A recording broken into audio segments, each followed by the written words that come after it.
बिस्मिल्लाहिर्रहमानिर्रहीम। अस्सलाम वालेकुम स्टूडेंट्स। आज की वीडियो में हम डिस्कस करेंगे बोनस शेयर राइट शेयर की प्रॉब्लम नंबर 15 को। तो क्वेश्चन को स्टार्ट करते हैं। The following are the excerpt from the draft balance sheet of the ABC company limited as 30 June 2010। कहता है कि हमारे पास नीचे बैलेंस शीट दी गई है एबीसी कंपनी की, जिसमें ऑथोराइज कैपिटल हमारे पास गिवन है 30,000 शेयर्स, जो कि 30 लाख रुपए के बनते हैं। 100 रुपये का एक है। Issued subscribe paid up capital हमारे पास है 20,000 शेयर्स, 100 रुपीज़ का ईच है, तो ये अमाउंट बनती है 20 लाख रुपीज़। रिजर्व फंड में पैसे पड़े हुए हैं 12 लाख रुपए। प्रॉफिट एंड लॉस अकाउंट में हमारे पास अमाउंट पड़ी हुई है 7 lakh rupees. The board of director recommended, मजीद आपको इन्फॉर्मेशन ये देता है, issue the bonus share in the ratio of 1 bonus shares for every 5 shares ordinary shares held. कहता है बोनस शेयर एक उसे मिलेगा जिसके पास 5 शेयर्स होंगे, तो ये रेशियो बन जाएगी 1/5। मजीद इन्फॉर्मेशन आपको वो ये देता है, to issue the right share issue करने के लिए the ratio of 1 right share for every 4 ordinary shares held, कि एक राइट शेयर उसे मिलेगा जिसके पास 4 राइट शेयर्स होंगे। The bonus share will not be entitled up for above right share, के बोनस शेयर को राइट शेयर पे नई टाइटल दिया जाएगा। कहता है for the purpose of the issue of bonus share को इशू करने के लिए the funds were to be provided out of profit and loss account and reserve fund equal proportion, कि आपने बोनस इशू करने के लिए जो पैसे निकालने हैं वो प्रॉफिट एंड लॉस और रिजर्व फंड से इक्वली निकालने हैं। तो इनकी एंट्रीज की तरफ चलते हैं जी। तो बोनस इशू करना है हमने, रेशो है वो 1/5, और ये 1/5 रेशो अप्लाई करनी है हमने 20,000 शेयर्स के ऊपर। बोनस इशू करने से पहले बोनस डिक्लेयर करते हैं, उसके बाद बोनस इशू करेंगे। तो सबसे पहले हम निकाल लेते हैं हमने बोनस कितना इशू करना है। तो यहाँ पे 20,000 शेयर्स थे, इस पे रेशो अप्लाई करेंगे 1/5। तो 20,000 शेयर्स मल्टीप्लाई 1 डिवाइडेड बाई 5। तो हमने जो बोनस शेयर इशू करने हैं वो 4,000 शेयर्स इशू करने हैं और 100 रुपीज़ का ईच है। तो 4 लाख रुपए के हमने बोनस इशू करने हैं टोटल जी। तो बोनस डिक्लेयर करने की एंट्री होती है, उसने कहा था आपने पैसे निकालने हैं प्रॉफिट एंड लॉस और रिजर्व फंड से इक्वली। तो दोनों से पैसे निकालने हैं, मैंने दोनों को डेबिट कर दिया। Profit and loss account debit, reserve fund account debit to bonus to share holder account.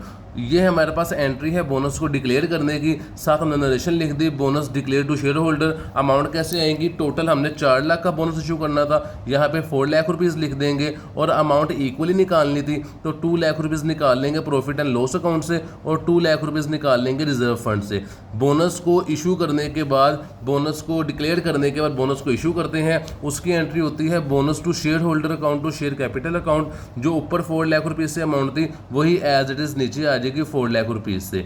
तो ये हमने बोनस शेयर को डिक्लेयर करने के बाद इशू कर दिया है। उसके बाद सवाल में उसने राइट शेयर की बात की थी कि एक राइट शेयर उसे मिलेगा जिसके पास 4 शेयर्स होंगे, तो ये रेशो बन जाती है 1/4 की। तो ये भी हमने 20,000 के ऊपर ही अप्लाई करनी है, क्योंकि 20,000 हमारे पास पेड अप शेयर्स थे। इसको मल्टीप्लाई कर देंगे 1 और डिवाइड कर देंगे इसको 4 से, क्योंकि एक राइट शेयर उसे मिलना था जिसके पास 4 शेयर्स होंगे। तो ये 5,000 आती है, इसे मल्टीप्लाई कर देते हैं 500 के साथ। तो हमने टोटल जो राइट शेयर्स इशू करने हैं वो 5 लाख रुपीज़ के करने हैं। तो राइट शेयर्स को इशू करने की एंट्री होती है salary shares holder account to share capital account. यहाँ पे 5 लाख रुपीज़ लिख देंगे, और यहाँ पे हमने इन शेयर्स को प्रीमियम के ऊपर इशू नहीं किया है, इसलिए सिंपल ये एंट्री आ जाएगी। अगर प्रीमियम पे इशू करेंगे तो यहाँ पे शेयर प्रीमियम भी क्रेडिट कर देंगे। ये हमने राइट शेयर्स को इशू कर दिया। अब जब राइट शेयर्स के पैसे शेयर होल्डर से रिसीव करेंगे, उसकी एंट्री होती है bank account to sundry share holder account, और सेम एंट्री 5 लाख रुपए से, सेम अमाउंट थोड़ी नीचे आ जाएगी 5 लाख रुपए से। नरेशन साथ लाजमी लिखनी है। यहाँ पे हमने अमाउंट रिसीव की है तो लिख देना है amount receive from share holder. तो ये हमारे पास जनरल एंट्रीज कंप्लीट हो गई हैं। अब हमने बनानी है इसकी बैलेंस शीट। बैलेंस शीट में सबसे पहले बैलेंस शीट का परफॉर्मा रेडी करना है। एबीसी कंपनी की बैलेंस शीट बना रहे हैं, और हमने लेफ्ट साइड पे लाइबिलिटीज़ और राइट साइड पे एसेट्स लिखने हैं। ऑथोराइज कैपिटल हमारे पास क्वेश्चन में गिवन था 30,000 शेयर्स, 100 रुपीज़ का ईच था, तो मल्टीप्लाई करेंगे 30 लाख रुपीज़ आ जाएगा। इसके बाद हमने निकालना है paid up shares. Paid up shares हम किस तरह निकालेंगे, सबसे पहले हम पेड अप शेयर्स देखेंगे क्वेश्चन में हमारे पास कितने गिवन है। पेड अप शेयर्स की वर्किंग हम सेपरेट कर लेते हैं। पेड अप शेयर्स में हमारे पास सबसे पहले जो क्वेश्चन में गिवन थे वो 20,000 शेयर्स थे। इसके अंदर प्लस करने हैं बोनस शेयर, और इसके अंदर हमने प्लस करने हैं राइट शेयर। तो यहाँ पे लिख देते हैं बोनस शेयर और right shares.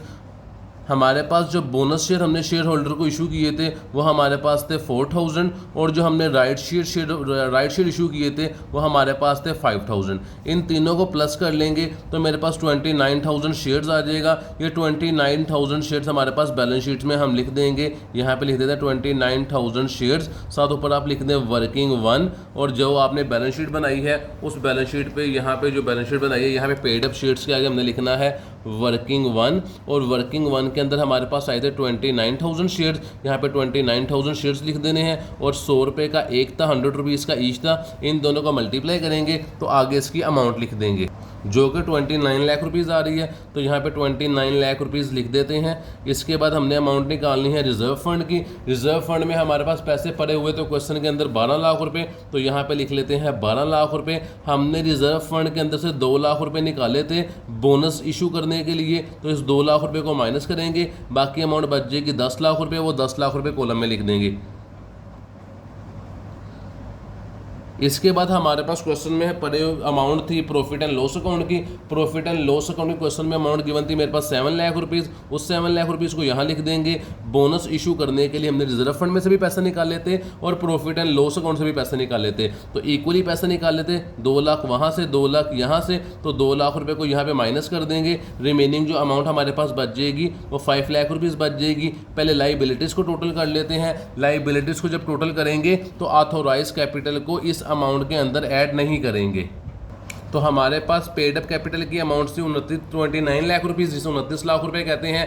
Paid up capital का दूसरा नाम था इशूड कैपिटल, सब्सक्राइब कैपिटल, जो क्वेश्चन में ऑथोराइज कैपिटल के बाद गिवन था। इसके अंदर प्लस कर देंगे 10 लाख रुपीज़ को, जो कि हमारे पास रिजर्व फंड में अमाउंट पड़ी हुई है रिमेनिंग। इसके बाद इसके अंदर ऐड कर देंगे 5 लाख रुपीज़ को, तो हमारे पास जो बैलेंस शीट का आंसर आ रहा है वो 44 लाख रुपीज़ आ रहा है। इसको वन साइड हमने टोटल किया है, इसको यहाँ पे लिख देते नीचे 44 लाख रुपीज़, 44 लाख रुपीज़।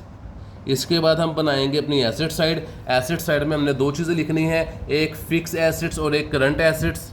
तो ये हमारे पास एक ड्राफ्ट बैलेंस शीट थी जिसमें हमें एसेट साइड की चीज़ें गिवन तो नहीं थी, अलबत्ता हमने जब बोनस शेयर इशू किए थे, जब हमने राइट शेयर इशू किए थे, ये देखें तो हमने 5 लाख रुपए शेयर होल्डर से रिसीव किया था। तो ये 5 लाख रुपए की अमाउंट जो है ये करंट एसेट्स के अंदर लिख देंगे बैंक अकाउंट के नाम से कि कैश एट बैंक हमारे पास 5 लाख रुपीज़ रखा हुआ है। यहाँ पे करंट एसेट्स में लिख देंगे 5 लाख रुपीज़, जो कि हमारे पास कैश एट बैंक पड़ा हुआ था। इसके अलावा हमारे पास जो बच जाएंगे वो तमाम की तमाम अमाउंट हम फिक्स एसेट्स में डाल देंगे। वो कैसे अमाउंट आएगी, 44 लाख रुपीज़ के अंदर से जब 5 लाख रुपीज़ को माइनस करेंगे तो जो रिमेनिंग अमाउंट बचेगी वो हम फिक्स एसेट्स में लिख देंगे। तो यहाँ पे 44 लाख रुपीज़, इसके अंदर से माइनस कर देते हैं 5 लाख रुपीज़ को जो कैश एट बैंक हमारे पास पड़ा हुआ है, तो बाकी अमाउंट बचती है 39 लाख रुपीज़। इसको फिक्स एसेट्स में लिख देते हैं।